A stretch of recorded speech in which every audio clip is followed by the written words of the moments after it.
Hello, everyone, and welcome to The Haunted Ride. I'm your host, Melissa, and thank you for joining me today. So I hope you're doing well, and I hope you have your tea and your snacks, and that it's a quick one because welcome to our first ever bonus episode. So let's talk about how this happened. My husband is actually the one who is really pushing for me to take a break because, I've got some stuff changing in my personal life, and he's like, you really should be able to relax and take care and just take some time for yourself. The podcast takes a lot of time. He thinks the podcast is great, even though he doesn't listen, but he's very happy that I'm doing it and that I'm enjoying it. So he's super supportive of the podcast, thinks it's amazing, but he also knows it takes me a really long time to record and then edit the podcast.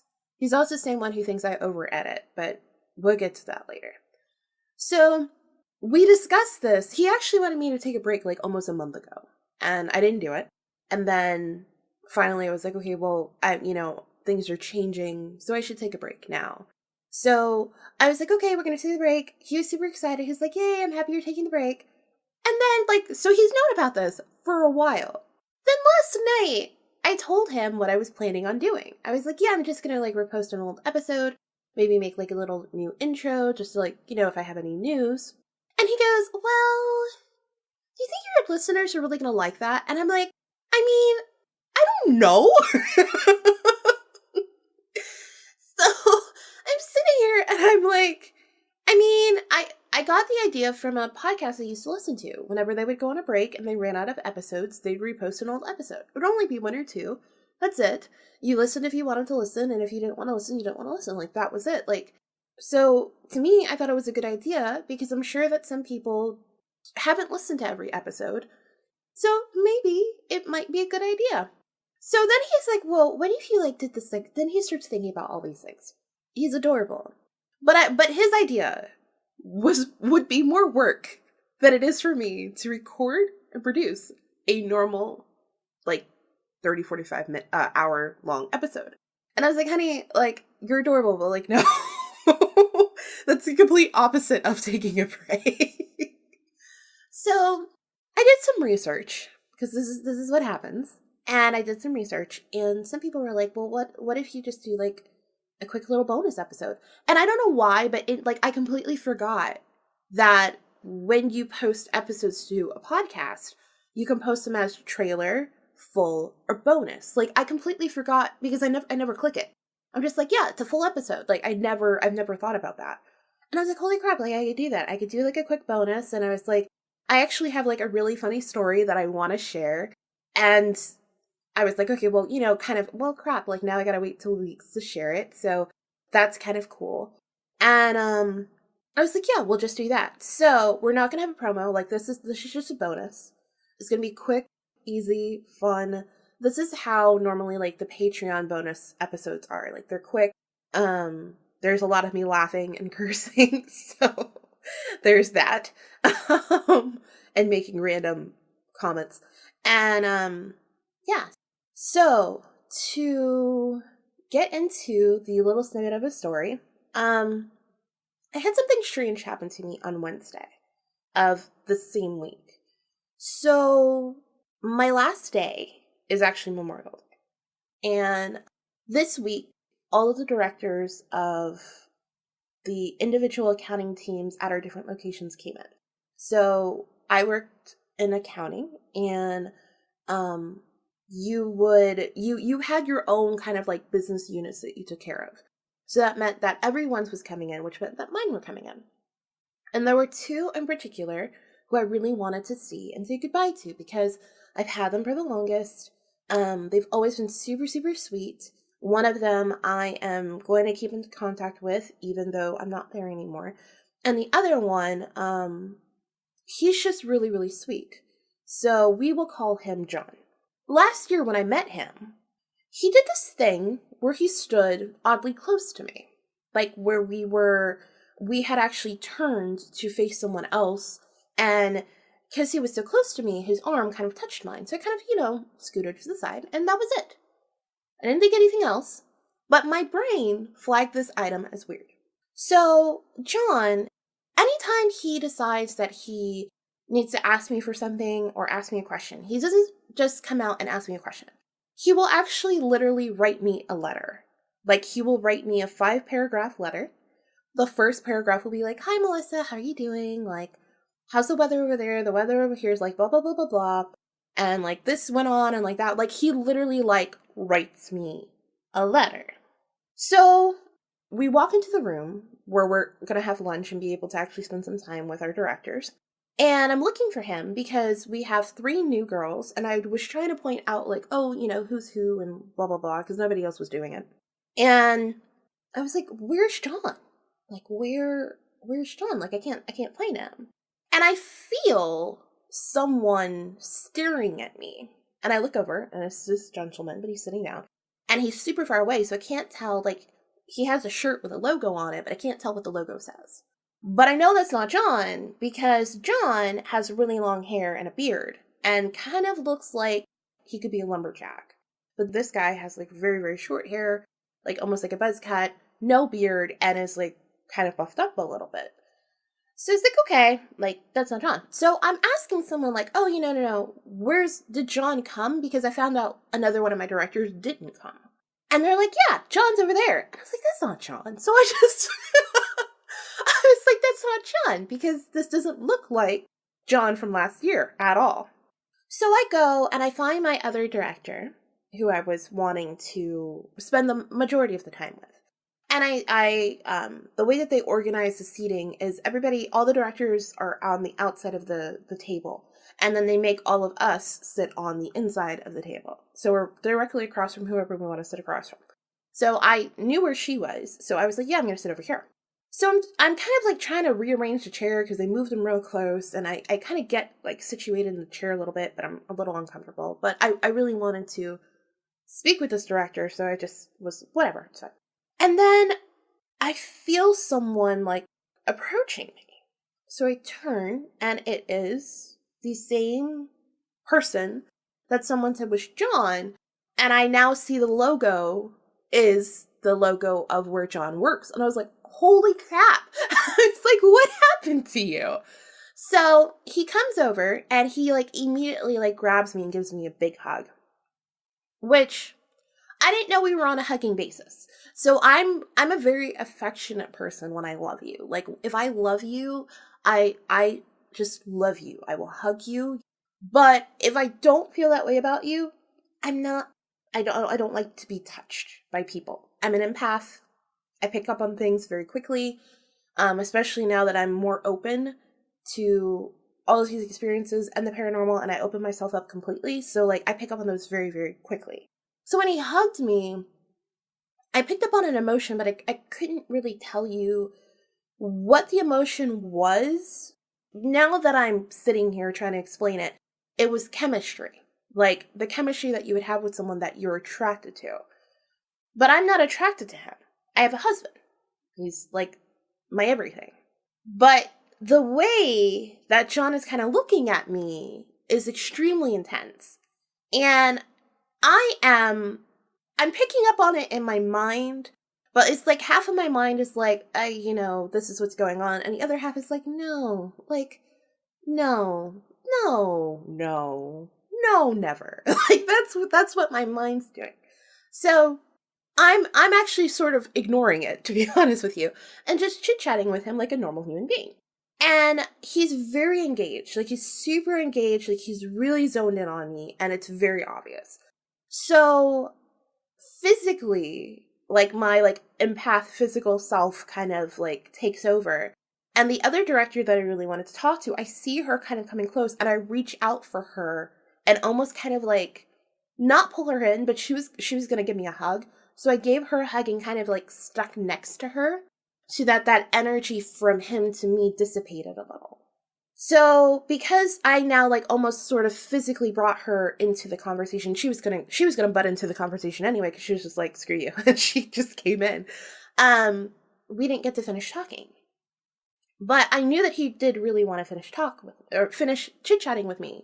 And I didn't know if it was like something because I'm not going to be there anymore and he wanted like a quick pointer or like what. Like, so there was almost somewhat of like a responsibility of like, I have to have this conversation with him to see if it's something that he needs to know that he has a question for, and he just decided to ask me while he's here. But hopefully, like, I just don't want to be involved in that whole, like, random chemistry emotion that's coming towards me from him. So we eat lunch, and there are multiple times during the lunch that I feel him directly staring at me, at the back of me. Like, I would feel him looking at me, and I kind of turn around, and he'd be staring at me, and I was like, oh, okay. And I kind of just smiled and waved and, like, went back to what I was doing. I was trying to make it as normal as possible, and, like, I wasn't picking up on these, like, things so that it didn't shift how I reacted to him. I didn't think that was, I didn't think I was going to be put in a position where that was necessary. So there was a message that was said kind of from, like, one director to another, and I needed to be able to tell him the same message too, because we were supposed to be able to be down there for an hour. We were only actually really allowed to be down there for, like, 45 minutes. So I didn't get to talk to everyone I needed to talk to, including, like, my newest directors who are completely blind and have no idea what's going on. They know I'm leaving, but, like, they really need help, and, like, they're the ones I really should be able to speak with. And then we're told that they may not even be able to come back up and say goodbye to us before they leave for the day. And I'm like, well, crap, like, I know these people, like, really need this information. So I'm kind of, like, doing this thing where, like, I feel, like, responsible to tell everybody what they need to know quickly. But I can't. So John was actually seated right next to one of the double doors to exit. There's only two.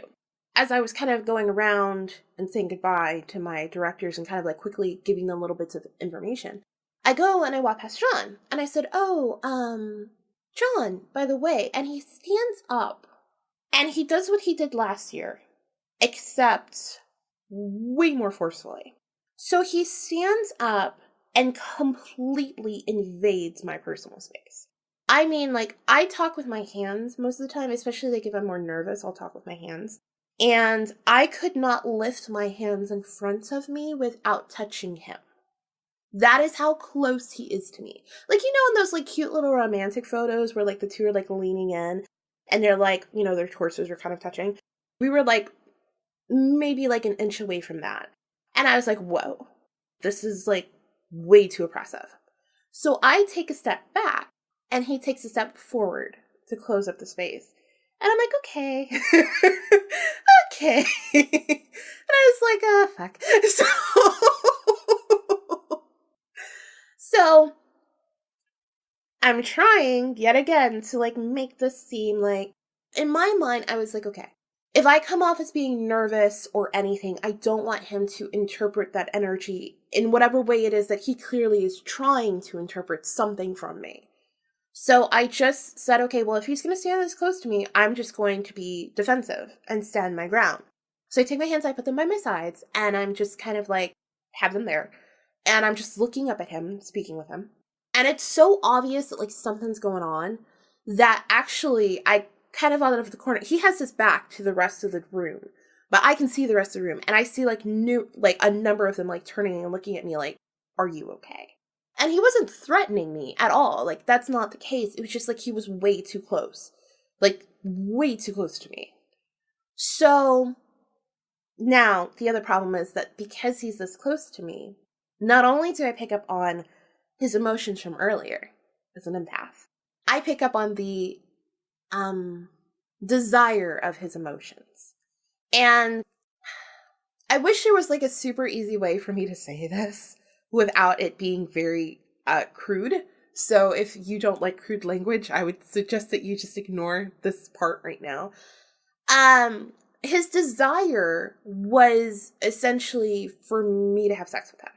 And he was very clearly, like, envisioning that. And so I picked up on that. And he was envisioning it so strongly that I now know, how long his nether regions are.